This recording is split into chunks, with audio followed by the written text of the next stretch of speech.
voyez. D'accord. Tu veux ouvrir ou pas? Simplement une toute bête question, parce que je suis content de vous rencontrer, parce que pendant longtemps vous avez été un nom sur une couverture, sur Oui, oui. dans des livres qui faisaient rêver le petit provincial que j'étais, et que je suis encore. Et comment est-ce que vous vivez ce statut justement de personne à qui peut-être plusieurs générations de lecteurs ont une dette? Bah, ça m'étonne toujours un peu, ça me surprend toujours un peu. Cela dit, j'arrive très bien à vivre avec un passé aussi lourd. Ce qui m'amuse, enfin, et m'émeut en même temps, c'est quand, comme c'est arrivé plusieurs fois à Nantes là, pour ces utopiales de 2007, quelqu'un m'amène une des 4 ou 5 éditions, je ne sais pas s'il n'y en a même pas eu 6, du Gambit des Étoiles, mon tout premier roman que j'ai écrit quand j'avais à peu près 18 ans, et qui est paru quand j'en avais un peu plus de 20, enfin entre 20 et 21 ans, et dont, avec le recul, je vois tous les défauts, enfin, etc. Alors quand on me dit, ça a été une claque pour moi. Je suis à la fois un peu étonné et très touché. Je vois un exemplaire juste devant moi. C'est de la toute première édition, illustrée par Jean-Claude Forest, qui était un très grand créateur, un très grand dessinateur, l'immortel créateur de Barbarella. Donc, je trouve ça très émouvant. Et justement, il n'y a pas ce petit regret en sacrifiant, entre guillemets, à la carrière éditoriale d'anthologiste, enfin de spécialiste, le fait d'avoir moins pu écrire, de ne pas avoir poussé une œuvre de romancier? Si, certainement, certainement. Cela étant, n'oubliez pas que je n'ai pas seulement eu cette carrière éditoriale, mais que j'ai eu aussi une carrière d'économiste pendant très longtemps. En gros, entre 1963 et 1987. Voilà, et donc, j'ai été à la fois économiste auprès de la Caisse des dépôts et consignations, et éditeur, enfin, alors tout ça laisse relativement peu de loisirs pour écrire, enfin, et ça explique des trous dans ma production. Enfin, ces dernières années, j'ai relevé le défi, puisque je viens de sortir un recueil de nouvelles, Mémoire vive, Mémoire morte, qui reprend des nouvelles très anciennes, puisque contemporaines du Gambit des Étoiles, qui était initialement paru dans un recueil chez de Noël, Les Perles du Temps. Alors, je fais une sélection plus sentimentale, peut-être que qualitative, enfin, je ne sais pas, ce lecteur a jugé. Donc, il reprend ces nouvelles très anciennes et mes nouvelles les plus récentes, qui seront parues dans les 10 ou 15 dernières années, et en particulier les 2 dernières années. Donc, 50 ans de production littéraire. Ça engendre 2 autres de mes recueils, La loi du talion et Histoire comme si. Et justement, dans ces œuvres-là, ou même dans Les Tueurs de temps, on note souvent une envie profonde de s'attaquer à tout ce qui touche à l'écoulement du temps, et au temps en tant que matière, et également à l'univers des jeux, mais bon, il y a les échecs qui reviennent, qui sont très présents. Il y a toujours un lien, il y a souvent un lien, en tout cas chez vous, entre l'expansion de l'espèce humaine et l'écoulement du temps. Oui, je pense que j'ai effectivement toujours été très, très sensible à l'écoulement du temps, et que là, je le suis peut-être encore davantage. C'est quelque chose qu'on arrête difficilement, hein, le temps. Ce qu'on peut essayer de faire, c'est de durer avec lui. Quant au jeu, quand j'ai écrit Le Gambit des Étoiles, j'étais très intéressé par le jeu d'échecs, et j'y jouais assez régulièrement, sans jamais être devenu même un bon joueur. Et puis, quand j'ai fait mes études à Sciences Po, j'ai cessé de jouer parce que je n'avais plus le temps. Enfin, j'essayais d'écrire. J'ai publié, tandis que je faisais mes études à Sciences Po Paris, j'ai publié beaucoup de nouvelles et beaucoup d'articles, notamment dans la revue Fiction. Je ne désespère pas d'ailleurs de reprendre, de republier un jour, peut-être l'an prochain, une sélection de ces articles qui sont souvent des articles de fond. Alors évidemment, ils sont datés, mais les articles de fond sont des écrivains comme Wadbury, Van Vogt, Blish, Sheckley, je crois. Enfin bon, j'ai passé dans les années 50 et surtout dans les années 50, aussi dans les années 60, en revue une bonne partie des écrivains, notamment anglo-saxons, mais pas exclusivement. Oui, de l'âge d'or en particulier. Qui étaient très célèbres à l'époque et qui d'ailleurs pour la plupart d'entre eux sont restés. Et justement, dans cette longue liste d'écrivains classiques, ce sont lesquels pour lesquels vous conservez une sensibilité particulière, un attachement toujours profond? C'est difficile à dire parce que ce serait très injuste vis-à-vis de ceux que je ne retiendrai pas, là, simplement m'en souvenir. Bon, il y a un écrivain qui très tôt m'a profondément marqué, c'est Philippe Cadic. Hein. J'ai choisi et traduit, assez mal d'ailleurs à l'époque, le premier roman de Dick qui a été publié en France sous le titre Les mondes divergents, puis que j'ai repris et retraduit pour les éditions Lafon, enfin pour ma collection À Hier et Demain, en lui rendant son titre L'œil dans le ciel, In the Sky. Et c'est un livre donc que j'ai dû découvrir en 58, je crois que la traduction est parue en 59, et qui m'a beaucoup frappé. Ce n'est pas un chef-d'œuvre littéraire, mais l'idée de pénétrer dans des univers psychiques différents, enfin, et objectivés au travers d'un accident, un bévatron, enfin, ça c'est une convention littéraire. Et le fait donc de pénétrer dans des univers psychologiques différents, ça me paraissait, et ça me paraît toujours, quelque chose de très novateur dans la science-fiction et de très original. Alors j'ai donc tout de suite perçu le potentiel enfin, de Dick, qui était à l'époque tout à fait peu inconnu. J'ai beaucoup poussé les éditions Opta, parce qu'il y a Alain Dorémieux et Michel Demuth à publier des œuvres de Dick, ce que Dorémieux faisait avec une certaine réticence, non pas parce qu'il n'aimait pas ça, mais parce qu'il pensait que ça ne correspondait pas à l'attente du public français, qui redoutait si bien que quand j'ai pu créer en 1969 la collection À Hier et Demain, quelques-uns des meilleurs Dick, enfin même une solide poignée, étaient déjà parus chez Opta, en partie, pas seulement, mais enfin en partie à la suite de mon insistance. Alors j'ai repris l'œuvre de Dick avec Ubik, et j'ai publié 5 ou 6 des très bons romans de Dick. Je l'ai un petit peu laissé sur le côté, et quand dans ces 2 ou 3 derniers livres, il est entré dans sa grande époque religieuse, et c'est Elisabeth Gilles, En présence du futur, qui a pris le relais. Je veux dire que ces livres-là, il faudra que je relise un jour, je ne les sentais pas, donc je ne les ai pas pris. Ça m'est arrivé assez souvent, dans Ailleurs et Demain, de publier avec fidélité un auteur, et puis le jour où un de ses livres me convenait moins, enfin me plaisait moins, je ne voulais pas l'imposer au lecteur, et donc j'ai laissé passer ça.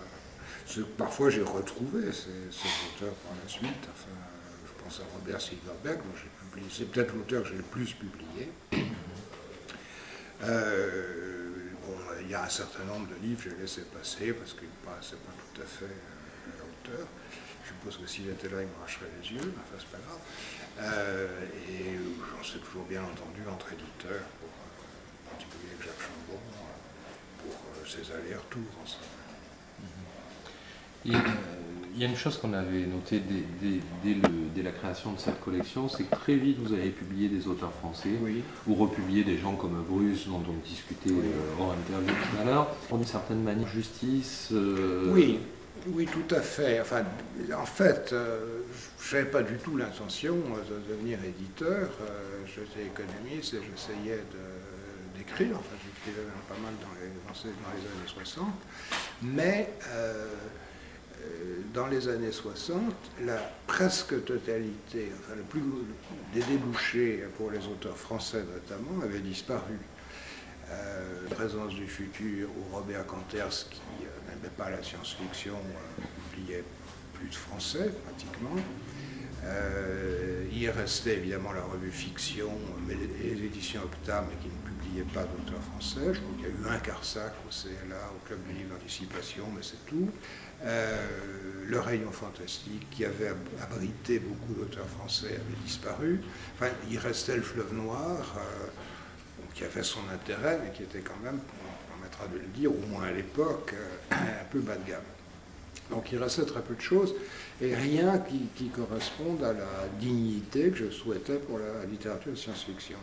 Alors, j'ai fait un peu le tour des maisons d'édition, sans aucun succès, pendant au moins 6 ou 7 ans, et jusqu'à ce que, un peu par hasard, mais il n'y a pas de hasard, je rencontre Robert Laffont, qui m'a tout de suite dit, bon ben d'accord, on fait cette collection, et c'est comme ça que cette aventure a commencé, et que je me suis retrouvé directeur de collection sans vraiment l'avoir voulu. Je n'allais pas à ce moment-là dire à Laffont, écoutez, je réfléchis, essayez de vous trouver quelqu'un, ça. Bon, j'ai pris le taureau par les cornes, comme j'ai toujours fait, et je me suis lancé dans cette aventure sans y être vraiment préparé. Sauf sur un point, ma formation et mon expérience d'économiste m'ont énormément servi et m'ont permis de survivre, ou en tout cas de faire survivre cette collection jusqu'à aujourd'hui. J'espère que dans 2 ans, elle fêtera son 40e anniversaire. Alors pour revenir aux auteurs français, donc mon intention c'était bien, à côté d'auteurs anglo-saxons, d'offrir un débouché à des auteurs français, à condition que leur qualité soit équivalente à celle des anglo-saxons que je publiais. Donc, du haut de gamme, du très haut de gamme, en mesure du possible. Et même si dès 1969 j'ai fait le tour des auteurs français que je connaissais, je peux dire que ceux qui avaient déjà été publiés, je les connaissais souvent très bien, à peu près tous, je n'ai rien réussi à trouver, enfin il n'y a personne n'a voulu s'engager. Alors du coup j'ai fait 2 choses. D'abord j'ai publié mon propre roman, Le Seigneur de la Guerre, dans cette collection, histoire d'amorcer la pompe, que quelqu'un y aille. Ça a déclenché des vocations, d'autant que le livre a très bien marché, il a été très bien accueilli, il a très bien marché. En même temps, j'ai choisi donc de publier sous une couverture dorée et non plus aluminium, ce que j'appelais des classiques, et qui étaient très fréquemment des auteurs français dont les livres étaient difficilement trouvables. Alors par exemple, j'ai repris Et la planète sauta de Béa Bruce, qui est un des 2 Bruce d'avant Le Fleuve Noir et je crois parmi les meilleurs qu'il a publié sous ce nom. J'ai republié Jacques Spitz, Stéphane Vull, enfin bon, bon, alors du coup tout ça a débloqué la machine, si je puis dire, du côté des auteurs français. J'ai pu publier donc, entre autres, Jacques Sternberg, Philippe Curval, André Ruelland, peut-être plus connu, enfin, sous son pseudonyme d'Echo Steiner, au Fleuve Noir. Et puis plus tard, enfin pas assez vite d'ailleurs, parce que je l'ai publié en 1973, est venu Michel Jury, qui a certainement été une de mes plus belles découvertes. Et c'est une histoire assez émouvante parce que c'est un manuscrit que j'ai reçu par la poste. Et pas du tout Michel Jury qui a été un petit peu le représentant, enfin le fer de lance de la nouvelle vague de la SF à ce moment-là. Tout à fait. Oui, tout à fait. Le temps incertain, suivi des Singes du temps et de Soleil chaud, Boisson des profondeurs. Il est passé à apostrophe. Il est passé à apostrophe, absolument. Et donc il est apparu comme rénovant la science-fiction française, enfin lui donnant un petit peu, c'était moins net peut-être à l'époque qu'aujourd'hui, un petit peu dans la continuité de Dick, mais donc il a joué un rôle très important. Il a publié je ne sais pas combien de titres dans le domaine de la science-fiction, moi j'ai dû en publier 5 ou 6. Et puis comme vous le savez, une dizaine d'années après, bon, peut-être même 12 ou 13 ans après, il a complètement changé de genre en se mettant à écrire des romans paysans, un peu, qui sont d'ailleurs, pour ceux que j'ai lus, la plupart de très très grande qualité. Et ça a décollé pour lui dans ce domaine. Bon, même la science-fiction, ça restait quand même un peu problématique. J'étais d'ailleurs inquiet pour son avenir, je ne le suis plus. Et justement d'ailleurs, est-ce que vous avez forcément une opinion sur le fait que Gonan-Mallan, malgré de temps en temps une émission comme Apostrophe, ce qui était resté tout à fait exceptionnel et presque événementiel. Oui, il y en a eu, je crois, 2 en tout. Une à laquelle j'ai participé, à Jury, c'est une fois. Je ne me souviens pas.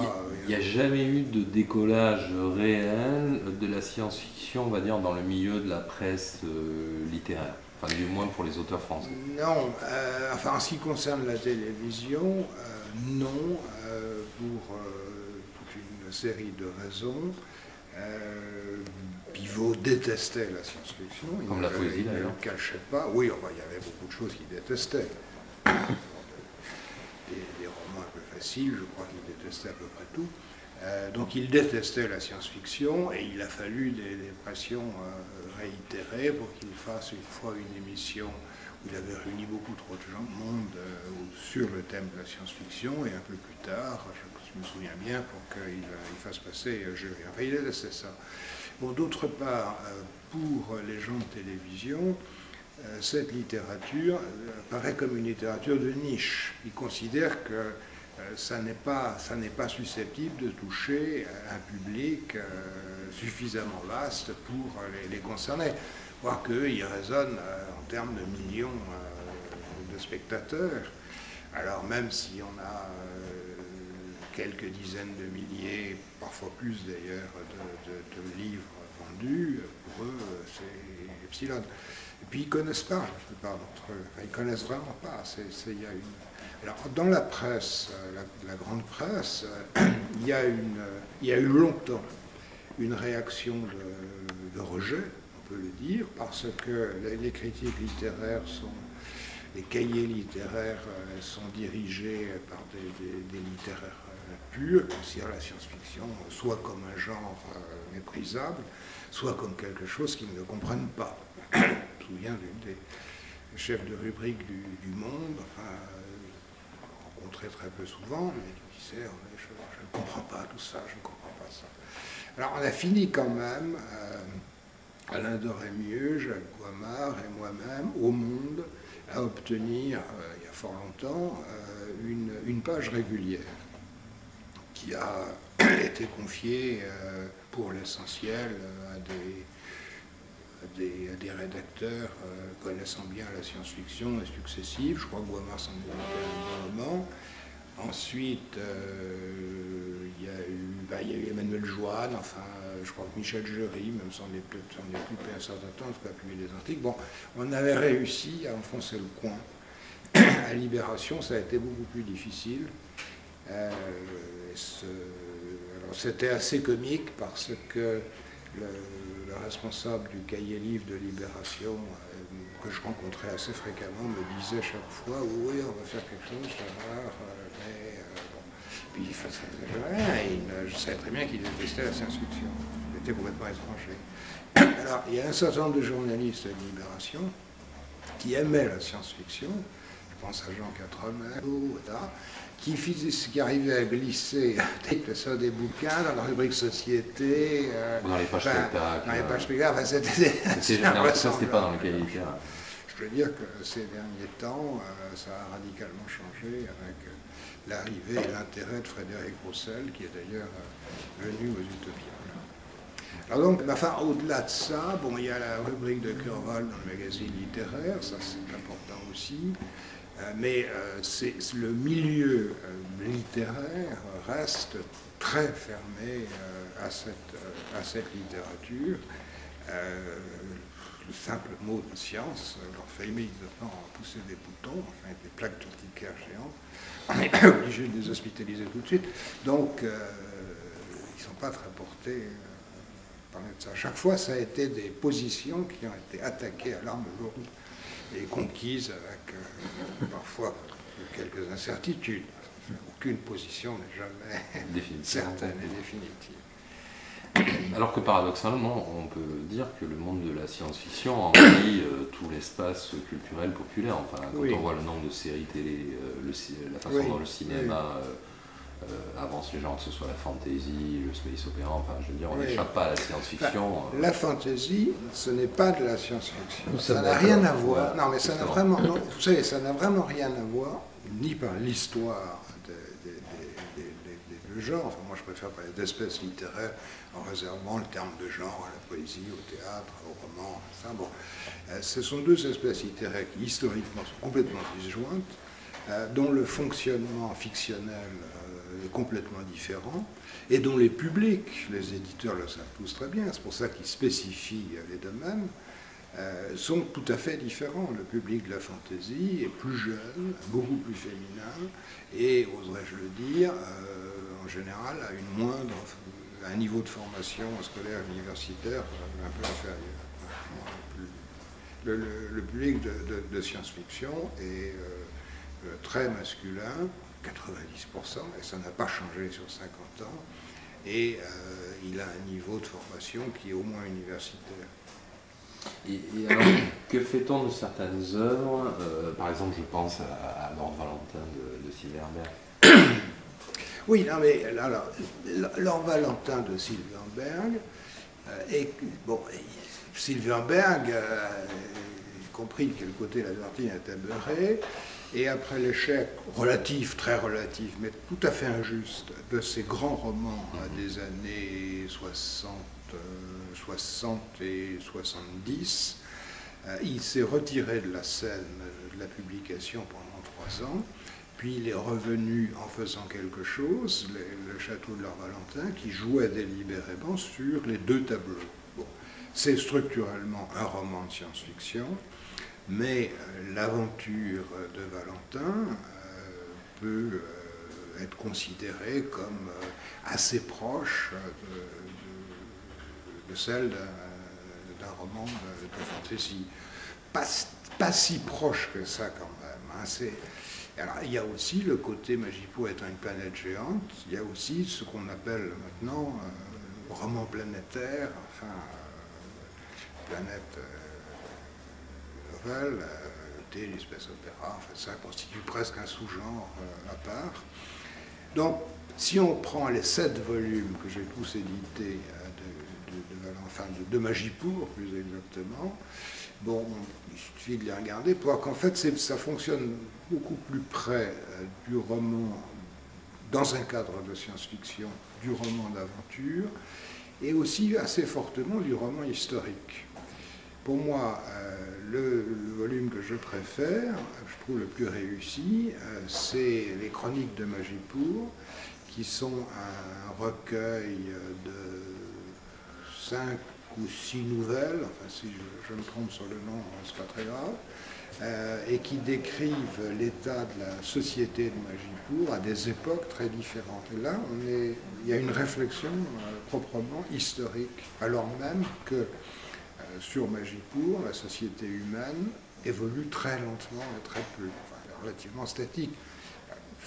Mais elle n'est pas anhistorique comme la plupart des romans de fantasy. Elle se situe en dehors de l'histoire.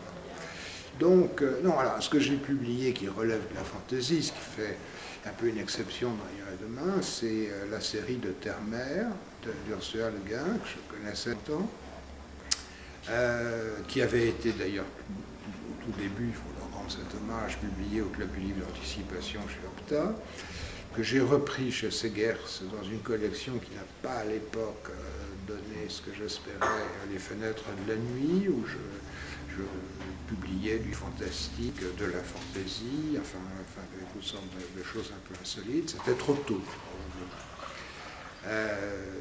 Et puis je l'ai repris dans, je ne voulais pas laisser ça filer, donc je l'ai repris dans Ailleurs et demain.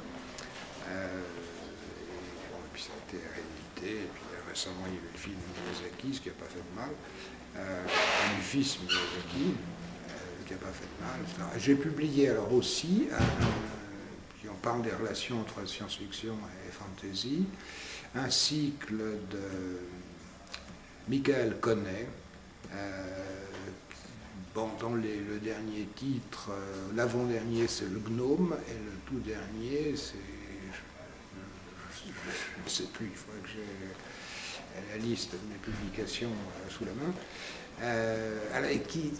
qui démarre, c'est un cycle de 6 volumes, qui démarre dans un univers qui est complètement de science-fiction, et puis qui glisse vers la fantaisie, dans un premier temps sur des simulations informatiques, et surtout dans un deuxième temps sur le multivers, enfin des univers massivement parallèles, avec toutes sortes de vitesses. Bien que Connet, en somme, introduit la fantaisie dans un univers de science-fiction. C'est très drôle, ça. Et ce cycle n'a pas eu tout à fait le succès que j'espérais. Je trouve ça très dommage parce que c'est un extraordinaire écrivain. Et c'est très drôle la façon dont il a agencé. Et puisqu'on parle de cycle, qu'est-ce que vous pensez de l'évolution, on va dire, qu'ont les auteurs actuellement à ce cycle? Parce que finalement, si on reprend les grands classiques, enfin Nine Blish, on fait des cycles au finish, oui, mais pendant qu'on les fondations, 3 volumes, oui, voilà, mais c'était structuré dès le départ. Aujourd'hui, il y a un premier volume, on pense qu'il n'y en aura qu'un, puis il y en a un deuxième annoncé avec 4 autres derrière. Ce n'est que concession commerciale ou... Écoutez, je suis, en ce qui concerne l'aspect, je suis extrêmement sceptique. Enfin, moi, je n'aime pas trop les cycles. J'en ai quand même publié quelques-uns, celui de Dune, celui de Silverberg, Magipour, enfin, et puis quelques autres. Mais je n'aime pas trop les cycles parce qu'il y a un moment, presque obligé de réchauffer. Il y a le grand cycle de Farmer sur le monde du fleuve qui démarre en fanfare et puis qui se tasse un peu sur l'extrême fin, dirons-nous. Alors bon, mais commercialement, c'est toujours très difficile de les gérer parce que, et tous les éditeurs le savent, il y a un phénomène qui s'appelle l'attrition, c'est-à-dire qu'on vend un certain volume, enfin un certain nombre du premier titre, et puis ça va être 10 ou 20 et parfois 30% de moins pour le deuxième. On arrive au 5-6e, c'est plus grand-chose.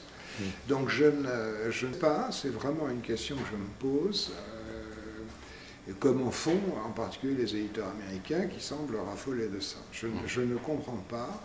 Parce que chez nous, c'est presque toujours catastrophique. Et quand on passe à l'édition en poche, ça devient encore plus difficile à gérer, parce qu'il faut essayer de faire en sorte qu'il n'y ait pas de trou dans le cycle. Alors, ça oblige, bon, on peut pas, comme on ne peut pas faire une pression trop petite, ou bien on attend, et c'est catastrophique, parce que si on volume, puis pas le 2, le 3 et le 4, et puis pas le 5, et de nouveau le 6, le lecteur est un peu désemparé, et on finit par avoir des stocks complètement dans le scie. Enfin, c'est très difficile à gérer. Pas en mettant là-dessus, mais c'est pénible à gérer. Donc, commercialement, je ne vois aucun avantage à ça. Le seul cycle où on n'a pas vraiment eu ce genre de problème, il y a eu une attrition très importante, et c'est resté à un niveau très élevé, c'est celui de Dune. Mais le cas de Dune est un peu particulier parce que Herbert, au départ, ne pensait pas faire 6 volumes, enfin 5 dans l'édition française, mais 6 dans l'édition américaine, parce que j'ai réuni les 2 premiers. Après le Messie de Dune, bon, il pensait que c'est terminé. Et puis, un peu sous la pression de son éditeur, parce que Dune avait été un succès planétaire, des années après, il a écrit Les Enfants de Dune. Et puis, il s'est encore écoulé des années. Il a écrit ce qui est, à mon avis, un des meilleurs titres du cycle, L'Empereur Dieu de Dune. Justement, et puis, il est Bon, et puis il a entrepris de conclure le cycle avec les hérétiques de Dune et la Maison des Mers, et il avait peut-être un 7e volume, mais il est mort assez abruptement. Enfin, Alors justement, puisque nos opinions se rejoignent, moi quand je les ai découverts quasiment au fil de la parution. Quand j'ai lu L'Empereur Dieu de Dune, j'ai été fasciné par ce roman, j'ai dû le relire 2 ou 3 fois de suite. Et presque avec un contenu philosophique beaucoup plus important qu'un contenu esthétique. oui. Bizarrement, la critique l'avait relativement éreinté, elle était un peu passée à travers. Quel sentiment on a quand on est éditeur, quand on a une certaine connaissance de son sujet, on va dire ça comme ça? Bon, on sait que le succès commercial n'est pas obligatoirement lié à la réussite d'un roman qu'on va publier, qu'il y a d'autres facteurs qui interviennent. Mais quand même, on est à peu près sûr de publier un bon roman, il ne marche pas. On se dit c'est la fatalité ou... Bon, d'abord, ça n'a pas été le cas pour Montcalm et Herbert. Donc, ça n'a pas été le problème. Vous savez, c'est le succès ou l'échec dans l'édition. Ça fait maintenant presque 40 ans, enfin, même si on tient compte des débuts, Tour d'Octa, avec Satellite, le roman, etc. Ça fait pratiquement 50 ans que je m'occupe d'édition, et en tout cas 40 presque 40 de façon beaucoup plus précise. Je ne sais toujours pas. Je ne sais toujours pas pourquoi tel livre et tel auteur vont marcher et d'autres pas. C'est impossible. Dans mes mauvais jours, j'ai tendance à dire que le public ne se trompe jamais, il préfère les plus mauvais. Et on parlait de cette évolution vers les cycles au très long cours maintenant. C'est beaucoup moins vrai, pardonnez-moi de vous interrompre, mais c'est beaucoup moins vrai dans le domaine de la science-fiction que de la fantasy. Et dans le domaine de la fantasy, je sais pas... Avec des réussites, parce que par exemple, si on prend Banks...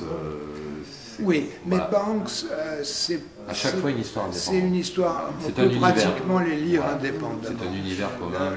Cet univers galactique, cette société galactique de Banks est tout à fait étonnante. Mais chaque roman décrit une situation différente et peut se lire indépendamment. À tel point que je les ai publiés dans Ailleurs et Demain, je les ai publiés dans un ordre différent de celui où ils sont parus. En Angleterre, Banks a d'abord publié Une forme de guerre, ensuite L'homme des jeux et enfin L'usage des armes. J'ai commencé par L'usage des armes, puis j'ai publié Une forme de guerre, puis L'usage des armes. Je vais peut-être s'arrêter une seconde, là vous pourrez monter, je suppose. Oui, après on va remonter. Ça, non, mais on va de fermer une porte. Entre-temps, entre-meurs.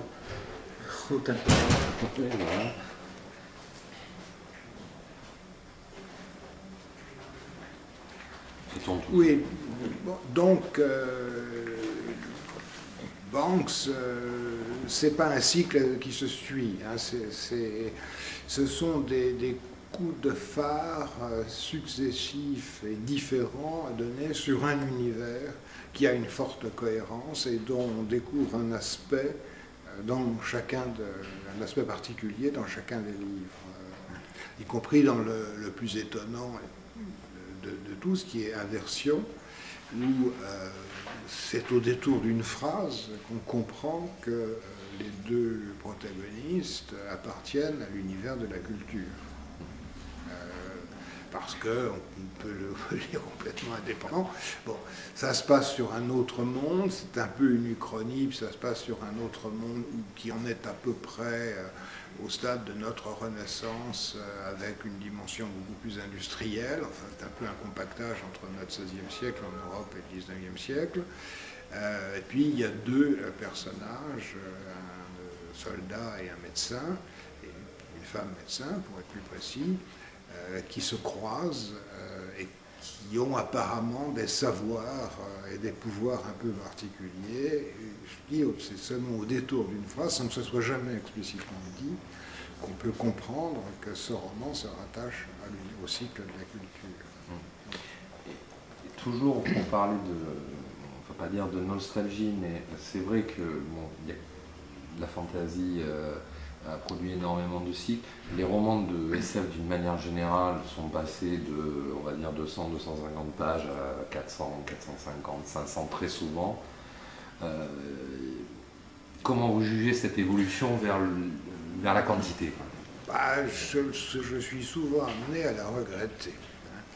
Alors je crois qu'il y a trois raisons à cette tendance à l'obésité des romans, et en particulier des romans anglo-saxons, peut-être encore plus des Américains que des Britanniques.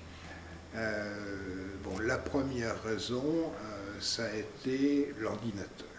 L'ordinateur a des effets pervers. Il permet de rajouter du texte par interpolation, par l'infini. En ce qui me concerne, quand j'écris un texte, il me permet plutôt de tailler dedans et de ramener ça à l'os, à l'essentiel. Et beaucoup d'auteurs, ils se relisent probablement pas suffisamment. Ensuite, l'édition américaine, aux exceptions près, comme David Hartwell, il y a eu la disparition des éditeurs. Les éditeurs étaient justement encourageaient les auteurs à tailler dans leurs manuscrits pour des raisons à l'époque économiques. On considérait que le coûtait cher, donc il ne fallait pas le gaspiller. Je pense par exemple de façon très bonne que j'ai publié en terre étrangère. Alors il existe aux États-Unis deux versions en paire.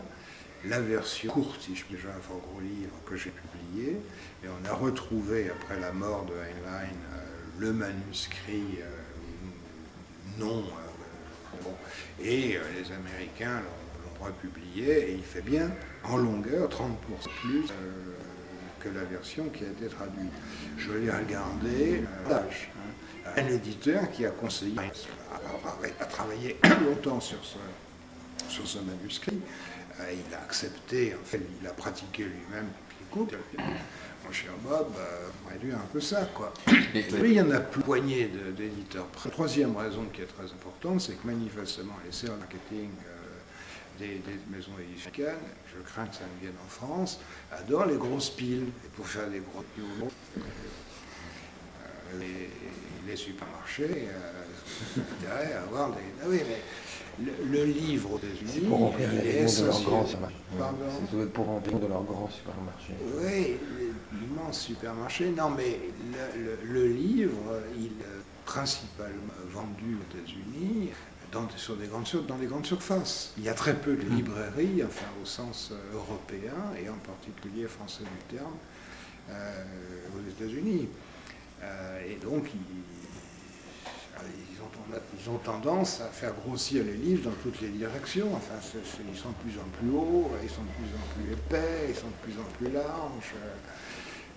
Alors que le prix du papier, il n'a pas du tout baissé. Enfin, il a énormément augmenté au cours des 30 ou 40 dernières années. Enfin, et quand je relis des romans, en particulier américains, mais pas uniquement, des années 50, 40 et 50, quand certains sont excellents, les 70, les prix Hugo des années 70, ils sont tous fabuleux. Les grands Silverberg ne font pas. Non, et aujourd'hui paraissent maigrelet, en tout cas très minces. Mais parce qu'à l'époque, les auteurs étaient un peu contraints par le souci des éditeurs de ne pas gaspiller le papier. Bon, je crains que ça soit un peu irréversible. Et tout le monde n'a pas le souffle de faire guerre et paix. Avec le même talent, on va dire. Avec le même talent aussi. On va terminer sur une dernière petite question. On vous a demandé un petit peu quels auteurs français ou étrangers avaient été vos coups de cœur d'une certaine manière. Actuellement, ces quelques dernières années, quels sont les auteurs ou quel est l'auteur que vous avez été particulièrement fier de publier? Bah, dans Ailleurs et Demain, j'en ai pas publié, il faut bien le dire, des masses. C'est. Comment il s'appelle le Suisse dont j'ai publié Forteresse, Georges Panchard. Je suis très, très content d'avoir publié, je trouve que c'est un ton original, etc. Mais il y a un certain nombre d'auteurs français, en particulier parmi les plus jeunes ou les relativement nouveaux venus. Je pense à Mauméjean, je pense à Catherine Dufour, qui est présente aux Utopiales. Bon, alors je me suis rattrapé en quelque sorte en les récupérant pour ma collection de livres de poche. Il y en a d'autres. Moi, je vais publier d'un toujours jeune auteur un Curvol l'année prochaine, en mars ou avril. Enfin, depuis une petite dizaine d'années, je trouve qu'il y a vraiment un renouveau, enfin, et une arrivée d'auteurs, en particulier de romans. Dans les nouvelles, il y a eu moins de hiatus. Je pense aussi à Jean-Claude Dugnac, qui est présent aussi aux Utopiales. Alors, disons que j'ai plus suivi la plupart de ces nouveaux venus au travers de la science-fiction française que je publie au livre de poche avec Hélène Herzfeld et Dominique Martel, enfin, l'association 42. On a maintenant publié 6 volumes qui couvrent la période 1950-2000, 50 ans.